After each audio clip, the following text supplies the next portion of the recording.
Hey, I'm Soulcas and I'm from Team Liquid Valorant. So the Red Bull home ground brings together advantages of being at home, and for you, it's going to be played on home turf. Being from the UK, what was your journey like in esports, and how did it start? Yeah, so my journey in esports started from UK Counter Strike. I grew up I guess, my passion for esports in there. Went to some like UK lands like Epic Land, I Series, and then also some bigger tournaments like ESL Premiership. And those are the tournaments I played a lot, and I kind of gained some experience in like the kind of the UK scene. And then yeah, once Valorant came out, I kind of used that experience to try and like propel as fast as possible in Valorant because like as soon as it came out, I just instantly switched from CS.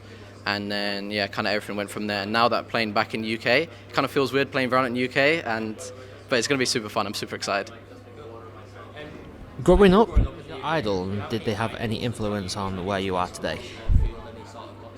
I didn't really have like a actual like set idol for me to go into like esports and someone I kind of looked up to. There was obviously like a few players and stuff, but it was no one like too set. I think it was just more like my love for gaming kind of eventually turned into like esports and that kind of like professional side. When my parents saw that I could make like I made like what was it 100 quid from like a tournament, like whoa, you can actually make money, and then yeah, it kind of everything went from there. Manchester is quite rich with culture, especially with music, with Northern Soul and indie rock both having a great impact here. Do you have any pre-match playlists or rituals that you have derived from your own culture? Yeah, I have like I guess, yeah, sometimes I experimented with like meditation and kind of like relaxing myself like before games. I had some like, yeah, more like calmer playlists, and I also have like some more like, I guess more hype, like more like uplifting playlists. It kind of depends on the mood and like the match and stuff. So yeah, I've learned kind of also from like other teammates how they do it and kind of like put that into like my own little like routine. What does it mean for you to be able to play at home in the UK? It actually means a lot because I think it's like, yeah, I didn't really expect like a LAN in the UK because I think it was like such a global like kind of yeah, like ecosystem of Valorant. It's kind of fun coming back to where basically my roots were. So I think it's super exciting, and it's also nice not having to go on a plane for like 5 hours, travel somewhere, jet lag and everything. So I guess that's a benefit for me. And with the World Cup being on at the moment in sports, does that add Yeah. any extra rivalries with other countries? Maybe G2's Kellogg's? Yeah. Yeah, I mean, I guess there could be, but we'll see how it goes. I guess there could be. How has the addition of Redgar, Nats and Safe been so far? It's been incredible because I think those players are the players that we needed, and the kind of like this atmosphere that we were missing in our previous roster. So I think now we've got like this hard-working like group of individuals that really want to make it and really want to put the effort in outside of scrims as well. So I think that they've been like amazing to play with, and it's been like you've learned a lot as well from their experience in their previous teams and kind of everyone coming together, and it's been super fun.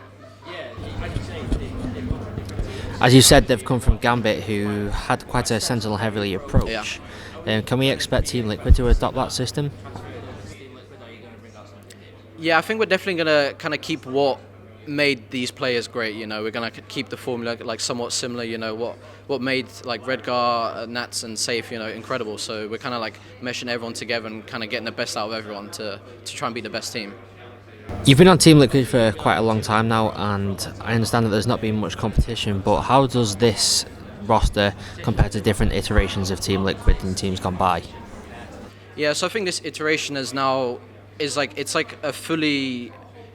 like an evolution of the previous team. We had some things missing, like we didn't have like a set IGL, and it was kind of like we'd always swap roles and stuff. Nothing was too set, so it kind of made us inconsistent. Because if our roles are inconsistent, we're kind of going to perform inconsistently.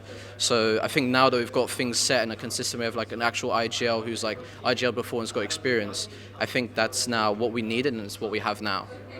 As we've had quite a gap since last competitive play, what can we expect from the meta this weekend, both from yourselves and the wider competition? Yeah, I think the meta's going to change a bit, but I think after the chamber nerfs, that's where we're going to see like real changes. But I think because of franchising, there's been many roster changes. Basically, every team's changed. So like now, basically, you're going to get the best evolution of every team because now this franchise league is like a huge thing. So every org wants to have the best team possible, and so I think the game's now going to be a lot more competitive.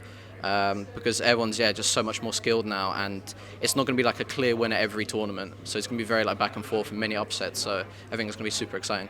And I know you're kind of playing with a makeshift roster without Redgar and Nats, but what are your ambitions for this event?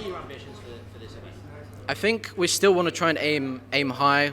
I think at least like for me personally, either like top four, top two. Like yeah, probably I think more towards like top two. I think would be great. If we don't make it, I'm not going to be super bummed. Like we don't have our actual five, we don't have an IGL like here with us, so it's like it's going to be hard to win games. But I think yeah, even like a top four is not even going to be the worst thing in the world. We're gonna, I guess, play this tournament to gain experience with our three that we have actually here. So I think yeah, it's just going to be more of like a kind of a training ground and kind of just get used to like land with our three players and yeah, just see how things go.